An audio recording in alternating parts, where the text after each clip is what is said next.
And welcome back to Miniature Dragon Comic Review, coming to you from live from Seattle, Washington. I'm here with Alex, no Woody, because he is in a place he can't charge his phone, I believe is what he said.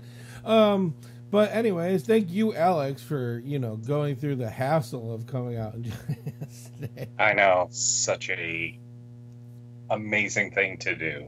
Right? So I got news for everybody is we're going to have to start off with I don't know the history because I was almost sure Woody was going to make it today. And I was wrong. But anyways, a couple weeks here, actually in 2 weeks, this June 15th, we'll be at SummerCon 228, or booth number 228. Come on down, say hi. I'll be there with a couple of wands. It's my cold release, so you guys can be the first people to actually see and check them out besides the few people who have bought them so far. Besides that, it's a long way out to SummerCon. What else do you guys? You guys have Cornucopia coming up, right? That is correct. July, and I'll gotta get back to you on the dates. I'm telling you, you guys, we practice this way ahead of time, so we know what's going on. Professional. Yeah, professional, my rear. We're going to be doing high level. I don't know. Do you know anything about this? Well, first off, what's DC Vertigo? Vertigo is a sub-company within DC. So you had initially a mature content that was done by Vertigo. So DC would be your Superman, Batman, kid teenager kind of comic book. And then Vertigo just had more mature themes. Okay, I think I get it. So DC did they start Vertigo so that they would have a separation between the two? I believe so. To be honest, don't know its history. So they have like a totally different Twitter channel, the whole 9 yards. So I thought it was kind of weird. I didn't know exactly how to put that out there. So we did. What did we do last weekend? Oh, Savage Avengers, and so we did Marvel. We're running into a DC. I was just making a comment here about how we've moved away from Image or even some indie stuff, and we're right back into the mainstream stuff. Why? Do you know why you picked high level? Usually we do stuff when Woody asks us to do things. It's usually because there's a movie or something coming out. Do you know anything about that? Nothing that he made mention of. His main focus has been going down to Portland, having a fun time, and he really didn't talk about this comic. Way to leave us hanging, Woody. Just way to leave us hanging. With noose and all. Right, everything. Just enough rope. Hey, we can run with scissors tonight. I threatened to on Twitch already, so we'll see what happens. So a little bit about high level that I know that I can tell you is, so when you usually see Alex and myself, usually you're like, oh, we're going to do something like gaming wise that has to do with tabletop or some kind of gaming. And let me tell you, when Woody put this out there, I got a little excited because high level sounds like a game thing to me. I can tell you, though, reading it, it's not, but it's not disappointing. It was that initial disappointment of, oh, this isn't a game. Or inspired like some of the other content that we've reviewed. True. And I thought Woody was going to be here, so I didn't look for mistakes or anything in the writing and stuff like that. But why don't you jump into it? I'll do a little research, see if I can find out where this comic came from and what its inspiration was. And then why don't you give us your 3 on this one? As the Matrix goes for myself, I didn't see anything that was blaringly obvious with the typography. Actually, the word bubbles were interesting. If I recall right, they didn't have the black outlined around them. And I thought that was an interesting style choice. But besides that, nothing totally off kilter, weird, or totally distracting. No blatant misspellings that my dyslexia could easily go like, yep, there we go. And as story goes, I definitely love this. This felt like that sci-fi kind of feel, that it's that next Tuesday kind of idea. And that is a sci-fi term basically saying that this is very possible. This is not science fantasy like Star Wars. It has more of a capability of existing within our world. So the characters felt like they were really real, their problems, their struggles, what was going on, even the mystery of like one of the characters in there that had something that seemed potentially kind of supernatural could actually be explained by science. Potentially. I mean, we only reviewed the first graphic novel, but at the same time, it wasn't like hokey religions, lightsabers, and whatever the quote comes from. And as art-wise, I enjoyed this. I thought this was a really beautiful style. Character design was fantastic. The world element had great things going on. It had enough busyness without being distracting, but at the same time, it wasn't so minimalist that I just felt like it was at the right level. Now, Doc, should I keep on yammering away, or did you find... I didn't find anything. I was just waiting for you to finish. Okay. I am definitely curious to hear what your thoughts are on this. So when I first started reading this, like I said, I thought it was going to be a game thing because it's called High Level right off the bat. And it turns out that High Level is just a providence in this world that somebody made up. There's a lot of aspects about this comic that I loved. And I was looking up because as you were talking, you said something about no black lines. There wasn't. They did an all white, no black line. It looked like in some of the pictures that there was like a blue hue around it when there's blue in the background, but nothing that defines into the bubble itself. I like and a few of these, and you'll see them come up because I thought it was interesting if you're watching this on Twitch, the pictures that I got going. Some of the bubbles were like, so you know how when like there's a long conversation, they go back and forth, they do that back and forth bubble. So it was a really long tail of a bubble on some of these, and then just a couple of words right on top. I thought that was super interesting. It was a weird choice because I don't see that too often. This really feels like, as I get into it, it felt a lot like the TV show Defiance. I had to look it up. That's a lot of what I was looking up when I couldn't find the history.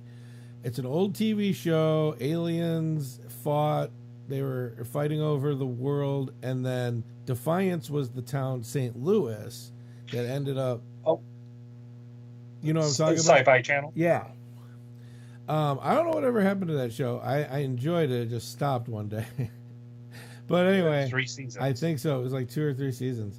But this feels a lot like Defiance. It feels like cyberpunk, but not cyberpunk for the sake of cyberpunk. This isn't, what would the Wild West have been if everybody had steam engine Iron Man costumes, whatever. This is like, there's something catastrophic that happened. They don't talk about it, but there's something that happened. and the world seems to be in this like post-apocalyptic thing, and it's not full-on cyberpunk. You know, it's not like robot. Everybody's got a robotic arm or robotic eye, or there's a few people with them, but it doesn't like totally have that feel in it, which I enjoy. A little bit of cyberpunk into a sci-fi thing really makes it feel science fiction, where too much cyberpunk makes it feel forced. This didn't feel forced. I love the main protagonist in this.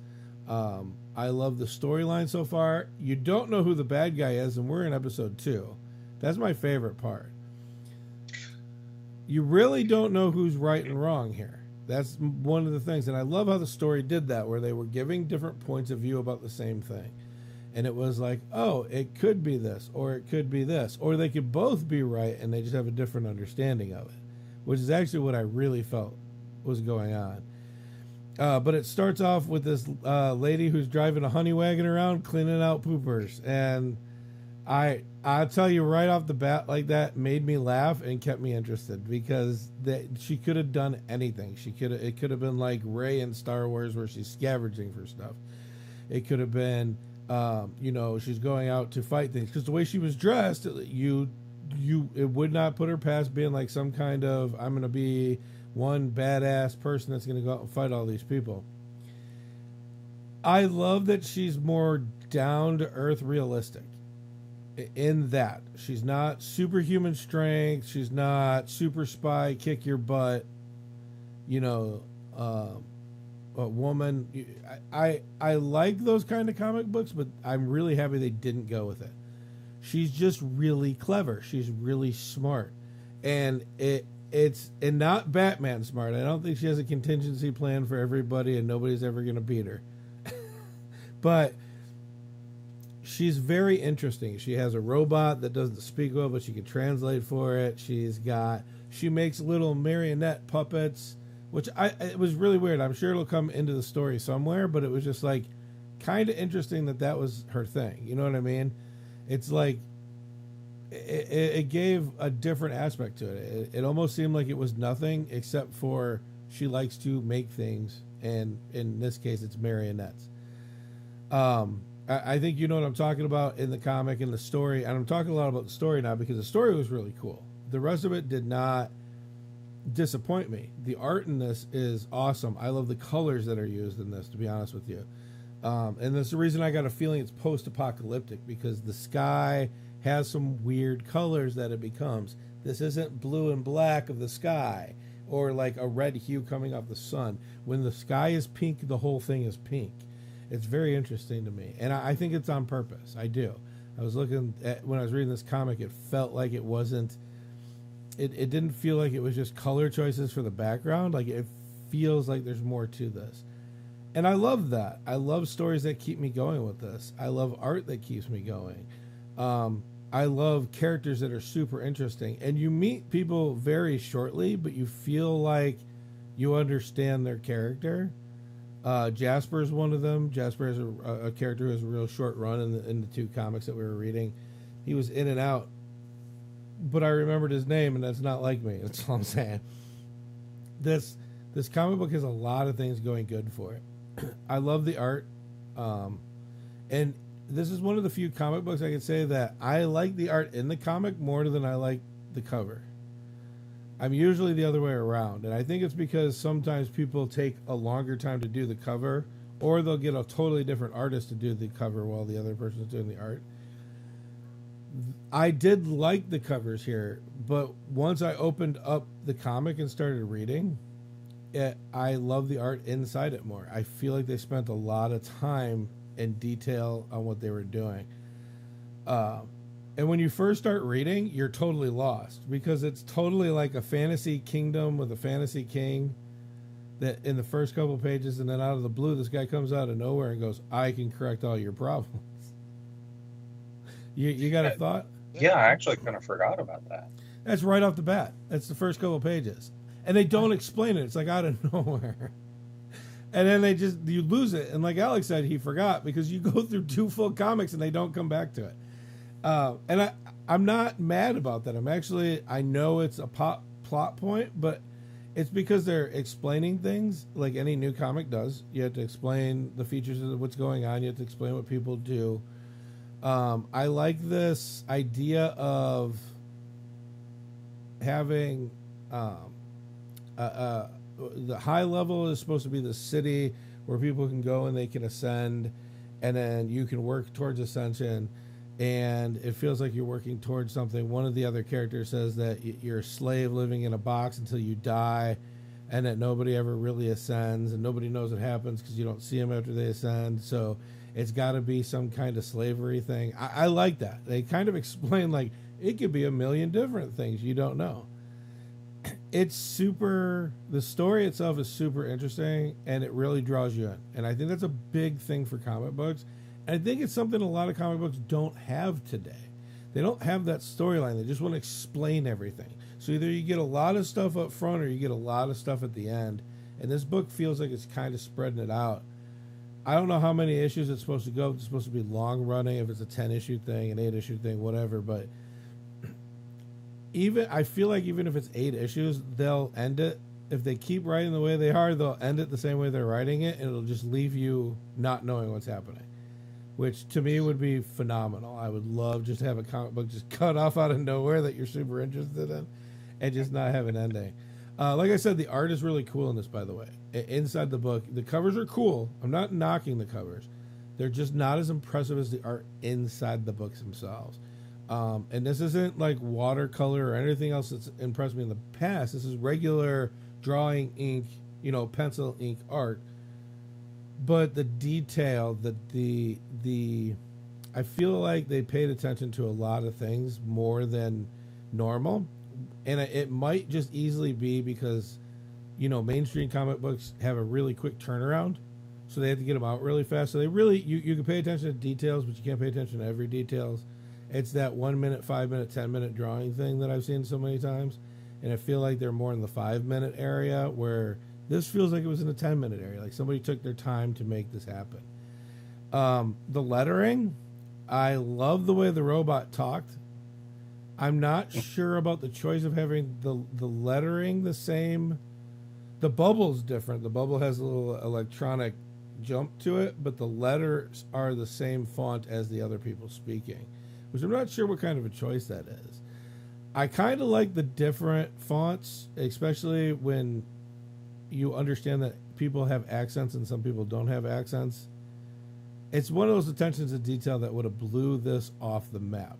The only exception to what I just said is when she's doing her internal monologue, there's a totally different black box thing. You think it's a narration to the story, but she actually gets caught in it one time and she's like, oh, sorry, just thinking out loud. I thought it was pretty cool. It's not narrative. She's not telling the story. You're literally just hearing her thoughts, which at first I was like, oh, here we go. Narrative story, which is good or bad depending on what you do. And then I love how they just they got me with it because they twisted it around to, oh, I'm just thinking out loud. Sorry about that. All around, this comic book, I think, has everything. And it's hard to find comic books like that, where it has the story, it has the art. Even the lettering, for most part, is very similar. But in a lot of parts, it's exceptional when it needs to be exceptional. There's one page where there's some purple boxes and there's some light blue boxes. And it's kind of, I think if I remember right, they're thinking about, oh, this thing in the past. And this was this person talking, this was this person talking. And like I said, it was exceptional when it needed to be exceptional. It was like everything else when it needed to be like everything else. This, like I said, the comic has a lot going for it. And I don't think that's any exception. Personally, I think that is part of the story, which makes this cool to me, anyways. So, off of what I said, did you have any other thoughts? Yeah, I was trying to be better than last time, and let you actually finish, even with a minor interruption that I did earlier. But it was mostly for clarification. On the flip side, Woody's not here, so don't worry about what you. Still though, Doc, we love you, Woody. So, thinking about what you were saying about a story, Yes, I don't feel this is a black and white type of a story. It's definitely like it could be very opinion driven. Um, the character 13, she's our main antagonist or protagonist, correct? My brain just Man, you got me thinking. One of them's protagonist, one's I think right. protagonist is the hero. I want to say that. Yes. I think that's right. Sorry, I need to reboot my brain apparently. Um, so she's been tasked with a job to take somebody to high level, and like you were making mention, this could be either for good or bad reasons, and so far we don't know, and that's what makes it interesting, that it isn't a very black and white kind of thing, and the motivations for individuals are, you know, potentially self-serving or for the better good of individuals. And just thinking about like previous episodes that we've gone through, I do kind of wonder if Woody was here, if he would say like, oh, these are the villains, these are the heroes, because he is a very black and white kind of individual. I mean, I do enjoy working with him, but he does have kind of a very tunnel vision.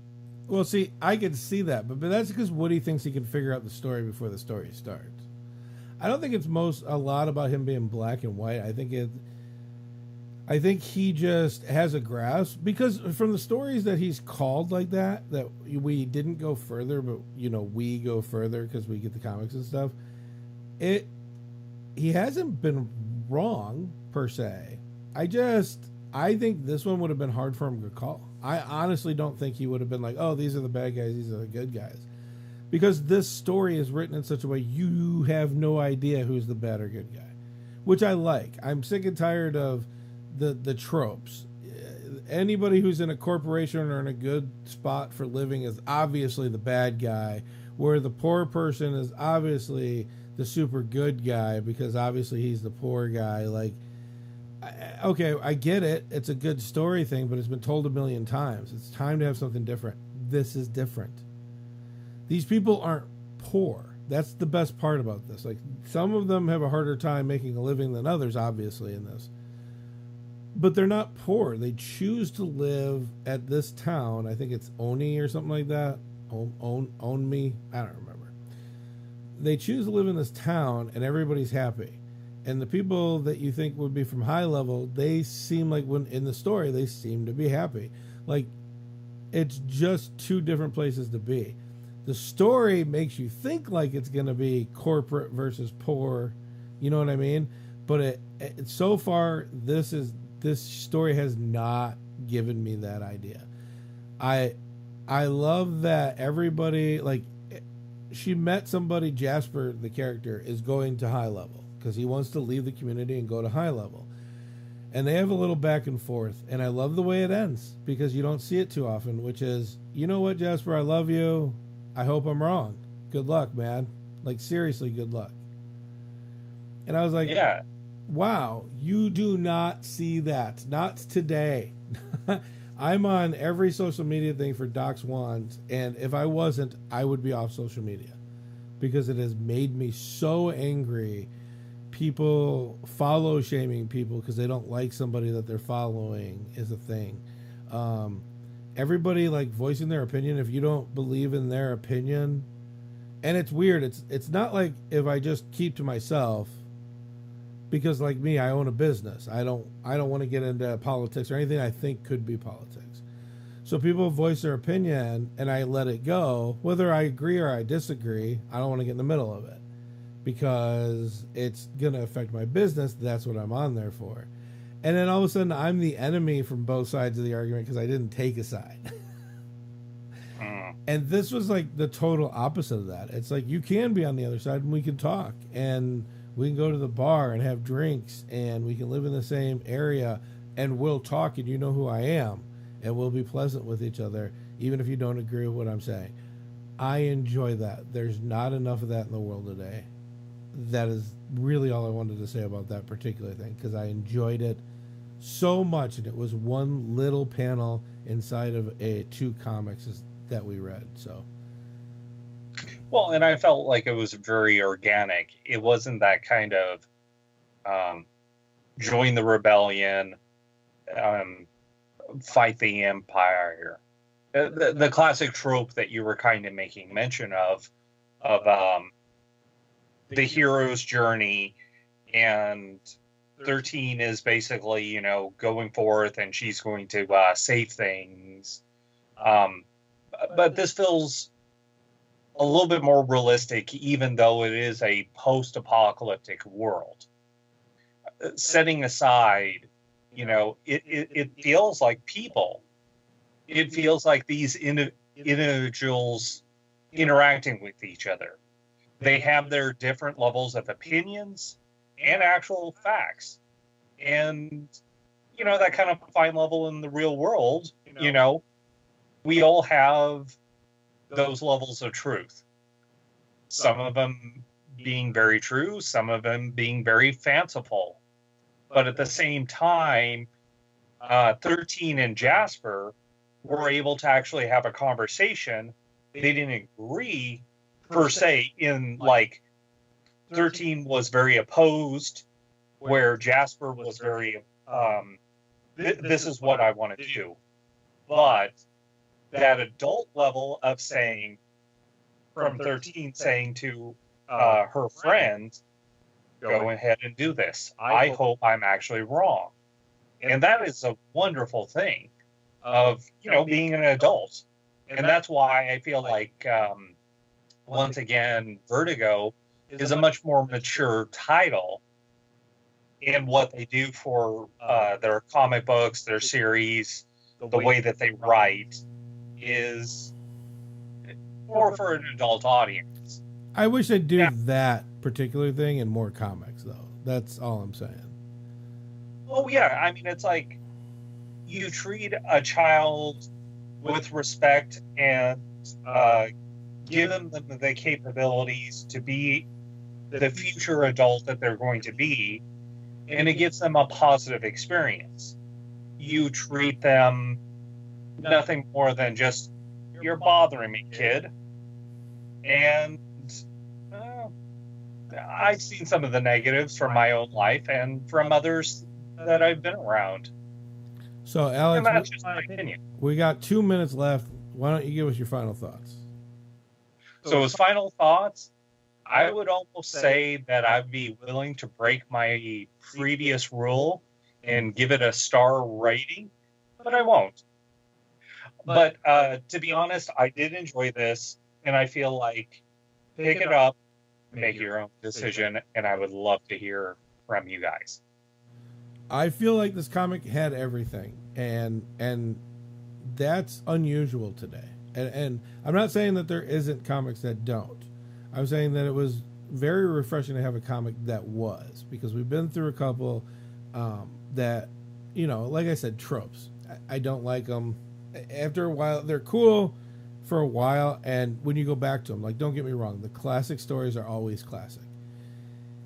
But sometimes you just want the bad guy to win, or you want to see Star Wars from the Emperor and Imperial point of view, because it was just one-sided. That's the story is told from one side, and you can't trust just one side. That's all I'm saying. I'm not saying they're right or wrong. I'm saying that you just can't trust one side of the story.